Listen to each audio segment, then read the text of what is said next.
Bismillahirrahmanirrahim. Assalamualaikum warahmatullahi wabarakatuh. Apa kabar anak-anak Umi? Jumpa lagi kali ini bersama Umi dalam pelajaran Akidah Akhlak kelas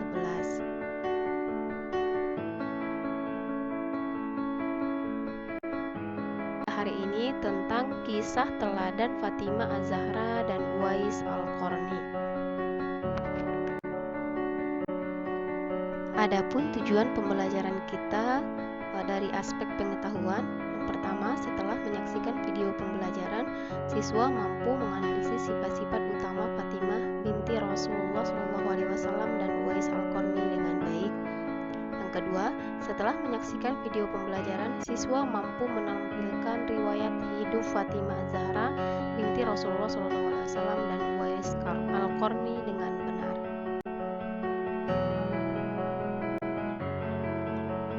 Selanjutnya, tujuan pembelajaran dari aspek keterampilan. Yang pertama, setelah mengamati poin-poin, siswa mampu menentukan sifat-sifat utama Fatimah Az-Zahra binti Rasulullah SAW. Yang kedua, setelah mengamati poin-poin, siswa mampu menentukan sifat-sifat utama Fatimah Az-Zahra binti Rasulullah SAW.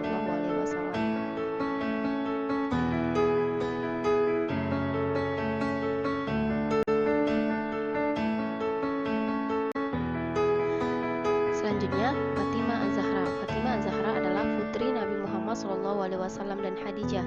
Dilahirkan di Mekah pada tanggal 20 Jumadil Akhir 18 tahun sebelum Nabi SAW hijrah atau tahun kelima dari kerasulan.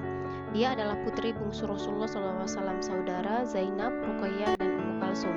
Saudara wafatnya Fatimah Az-Zahra, Qasim, dan Abdullah. Fatimah wafat 6 bulan setelah ayahnya, tepatnya tanggal 3 Ramadan tahun ke-11 Hijriah. Sebelum wafat, Fatimah berwasiat agar yang memandikan jenazahnya adalah Ali dan Asma bin Uwais. Selanjutnya, keteladanan Fatimah. Yang pertama, kehidupan rumah tangga Fatimah sangatlah sederhana, bahkan sering juga kekurangan hingga beberapa kali harus mengendalikan barang-barang keperluan rumah tangga mereka untuk membeli makanan. Fatimah adalah seorang wanita yang agung, seorang ahli hukum Islam. Dari Fatimah inilah banyak diriwayatkan hadis Nabi SAW. Dialah tokoh perempuan dalam bidang kemasyarakatan, orangnya sangat sabar dan bersahaja, akhlaknya sangat mulia.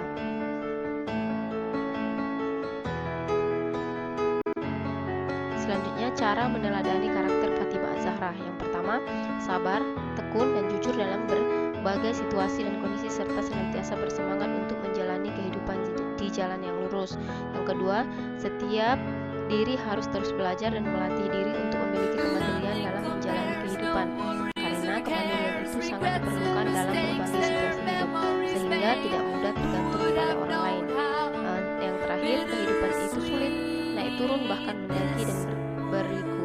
Karena itu, niat yang sabar dan lurus selalu dikuatkan hingga akan memberikan kekuatan untuk mencapai harapan yang sudah diniatkan.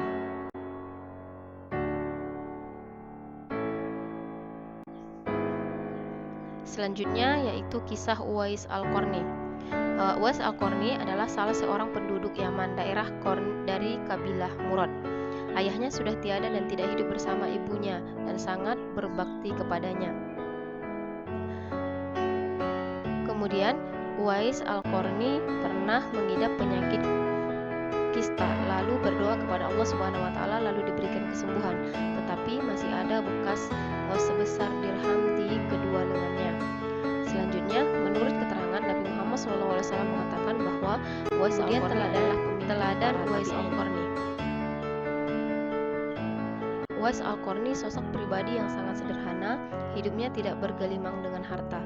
Ujian hidup yang dialami diterima dengan ikhlas dengan tetap tidak meninggalkan usaha dan kerja keras untuk keluar dari ujian itu, termasuk ketika diuji penyakit kista oleh Allah Subhanahu wa Ta'ala. Teladan Uwais Al-Qarni juga. Uwais Al-Qarni juga figur yang sangat hormat dan taat kepada ibunya. Sebagian hidupnya digunakan untuk merawat dan mendampingi ibu yang sangat disayangi. Selanjutnya yaitu tentang cara meneladani Uwais Al-Qarni. Yang pertama, ikhlas dan sabar dalam menjalani ujian, hidup dengan tetap berusaha dan tidak meninggalkan usaha dan kerja keras. Yang kedua, setiap diri harus berbakti pada orang tua atau disebut dengan birrul walidain, karena keriduan Allah Subhanahu wa taala tergantung pada keriduan orang tua dan kemurkaan Allah Subhanahu wa taala tergantung pada kemurkaan orang tua. Sekian pembelajaran kita hari ini, mudah-mudahan bisa bermanfaat bagi anak-anak Umi semua. Wabillahi taufiq wal hidayah. Assalamualaikum warahmatullahi wabarakatuh.